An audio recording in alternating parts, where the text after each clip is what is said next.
Hello again, everyone, and welcome back to Reddit Aliens. I am John, and as always, thank you so much for being here. A good topic? Let's do it. For those of you who spend an extended amount of time at sea due to work, what's the eeriest thing you've seen in the ocean? Please remember to like, share, and subscribe. I work on a vessel that rarely leaves the Norwegian coast, so the weirdest thing I've ever experienced was fog so thick we couldn't see the other end of the vessel. About 30 meters. This lasted for around 48 hours. Just after the fog descended on us, a cormorant started circling the boat. After a while, he landed in the mast and stayed there until the fog lifted again. I was on a lobster boat out by Midway Island during Hurricane Iniki. We grabbed all the gear we could and lashed down everything on the deck. At one point during the night, I had to secure something on the deck that came loose, and the boat got caught in the throw. There was a metal cage around most of the deck, so I wasn't too worried about being washed away. A big wave came rolling at us, and the lights illuminated something big in it. Big shark, probably. It looked like it was going to land right on top of me. The wave crashed down, and I got thrown against the cage, but there wasn't anything there but me. Glad I didn't have to deal with a pissed-off tiger shark, but I don't know where it could have gone.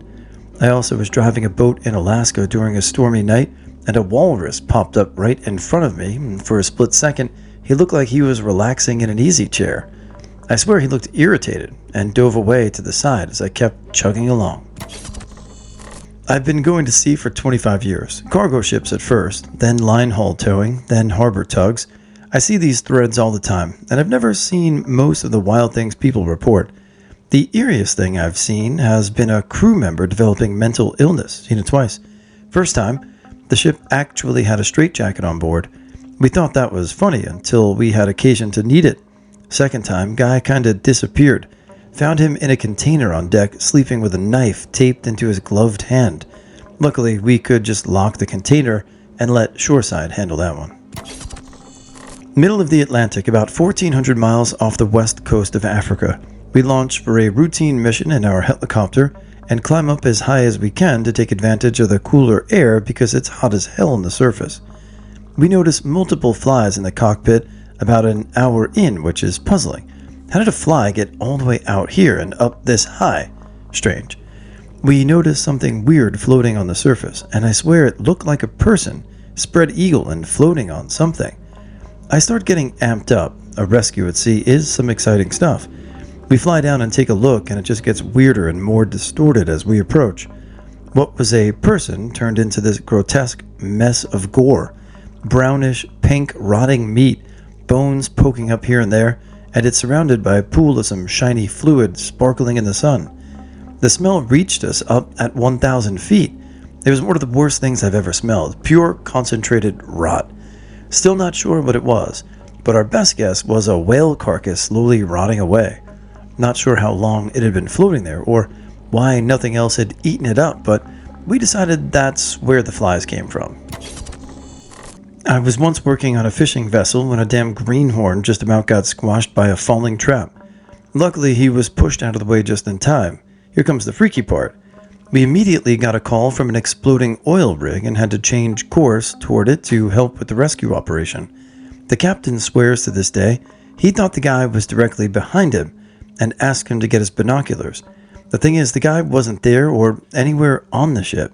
He just disappeared, and we never ever saw him again. Still gives me the willies. Early 90s on a research ship that would hold station in the Atlantic about 300 kilometers off the Carolinas. Yes, this is pre-GPS, and the system was based on a commercial reference coordinate system based in Texas. Suffice it to say that the boat could remain inside a 20-meter circle working against a 2 or 3 knot current, so a lot of stuff floated past. One day, the bridge watch called out an oil slick that would pass about 1 kilometer off our port side. When it was close enough to see, we determined that the slick was a killer whale pod having lunch. As it drew near, 2 whales came over and literally patrolled bow to stern bow along the side facing the kill. They were never more than about 10 meters from our hull, and remained with us for over 10 minutes. When the kill was directly alongside, 2 more whales came over, and the 4 together took 2 laps as a group. Then the original two broke off and returned to the pod. The two new whales continued the patrol pattern until the slick had passed us, and then departed together to catch up with their buddies. Needless to say, no one suggested that we put the Zodiac in the water. The message was very clear. Migrants off the coast of North Africa, hundreds, bobbing around with no functional engine on their craft to understand the journey they take to even get to the Mediterranean Sea, then to hope that they find a ship that can bring them to Europe and not back to Africa, puts perspective on Western problems. U.S. Navy, by the way. Above a case, a rescue org ship came to their aid, and they were taken to Italy. Bob Ballard was diving on the Titanic, and the vessel started making a rattle sound like a Geiger counter. They never figured out what it was. They also ended the dive prematurely and didn't take even a single sample or artifact during the dive.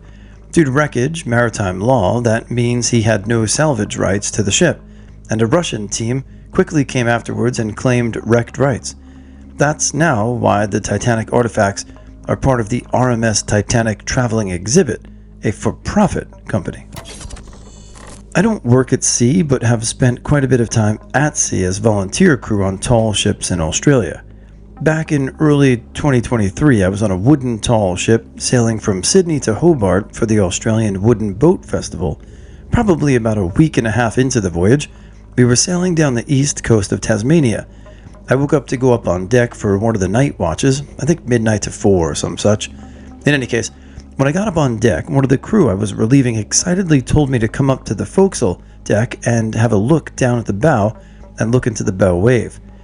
It was very dark, and other than our nav lights, we don't use lights on deck as we need to maintain our night vision as best we can. But of course, being the Tassie coast, there is bioluminescence where the water is disturbed. There in the bow wave was about 5 to 6 dolphins swimming along, keeping pace with the ship.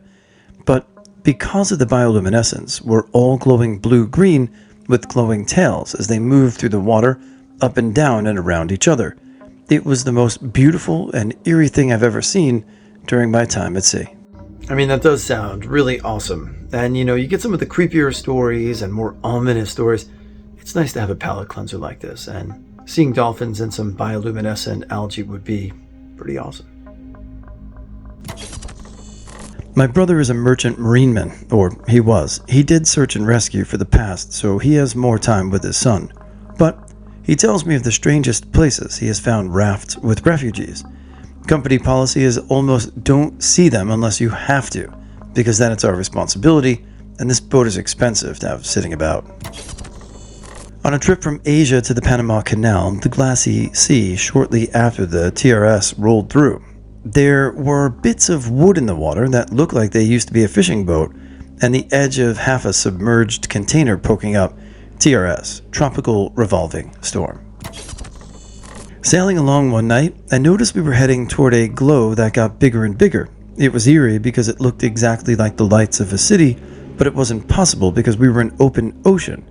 Turns out, it was about 50 lobster fishing vessels with their lights on for night fishing. My father has been a seaman for almost 50 years. From working on cargo ships to oil rigs, when I was younger he'd sometimes be away for 3 months at a time. Now he does 4 weeks on, 4 weeks off. The most eerie thing that he's encountered wasn't in the ocean per se, but on a ship about 9 years ago. Another crewman went missing on the ship. It became a worry for everyone due to the fact that he hadn't been himself for some time. My father found him. He had hung himself in one of the stairwells, and it had been a couple hours before he was found. My father was pretty messed up after it, but he got better once he finally was able to talk to us about it. Not a full-time mariner, just a sailor.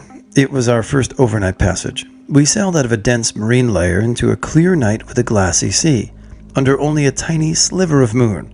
All of a sudden, there were the most freaky sounds coming from the water, all around us, but it was dark. We couldn't see anything. It was very disorienting. After freaking out for a bit, we realized that it was dolphins. A huge pod of dolphins surrounded our boat, just doing fun dolphin things. I let out the biggest sigh of relief once I realized we weren't about to be taken to the depths by some crazy entity. The dolphins stayed with us for over an hour, joining us on our journey. So yeah, night dolphins. Scary AF. Persian Gulf, 1999, late one evening, my first deployment with the Navy. Out of the smoke deck, after watch with a handful of other folks, and one of our gunner's mates comes over and says, "Can anyone who has been more than 10 years sea time come to the starboard side and tell me what I'm looking at?" Of course, we all get up to see what the fuss is. All around the ship and out to the horizon, the ocean is illuminated with these huge circular spirals rapidly spinning. A patchwork of these things hundreds of feet in diameter. 25 years later, never seen anything like it again. Nearest I can guess, was it some weird version of Milky Sea? My family has always gone to the same vacation spot in the summer since my dad was in 5th grade. And it's the shark bite capital of the world. Not many fatalities though, luckily. Anyway, when I was younger, I would surf a lot when I was there, and one time me and my friend were out waiting for a wave, and we both saw a shadow swim under us and immediately knew it was a shark.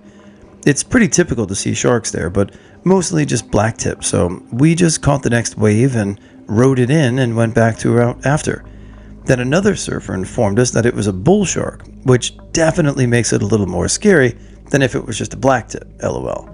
Also, another time we were there, we went on a boat on the river.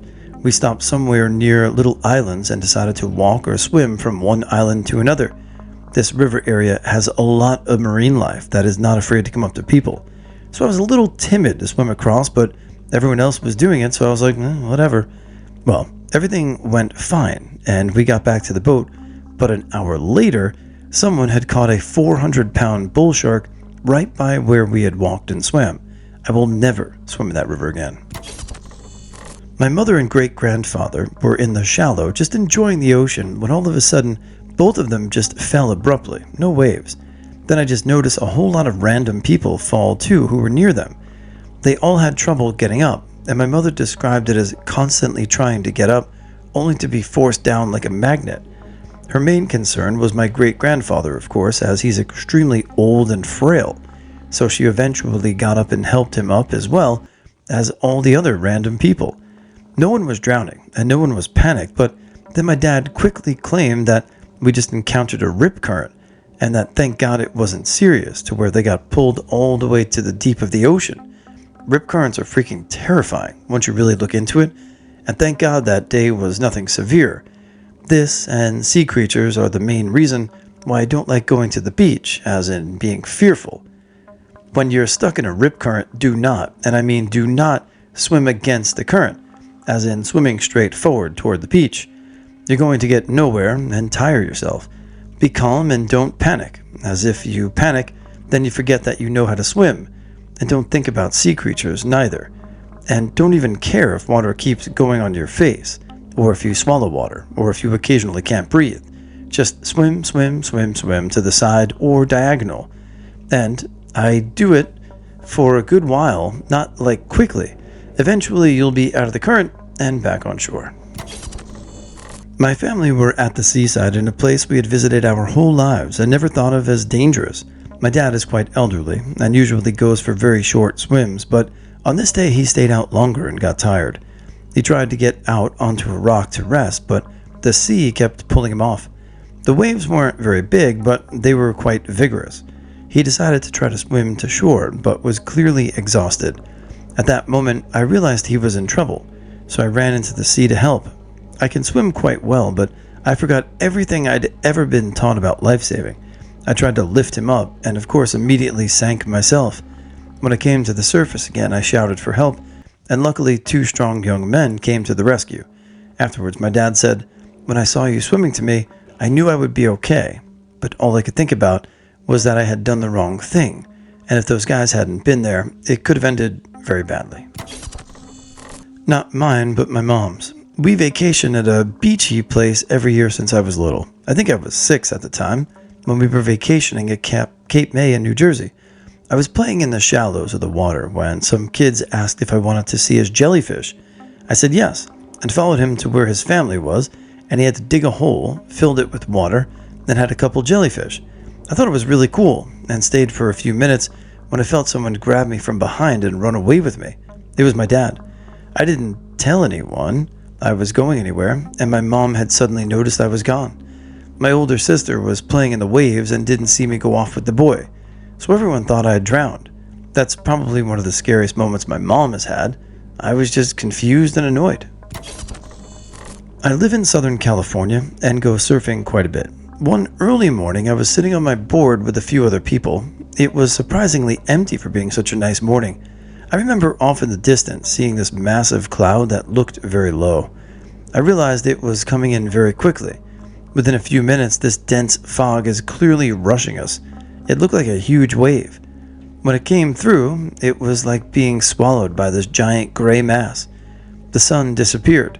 I could not see the land. The only way to know which direction to go was the wave swells. The silence disturbed me the most. Not super scary. It was actually kind of cool, but it wasn't like anything I've ever experienced. Always need to be hyper aware in the ocean.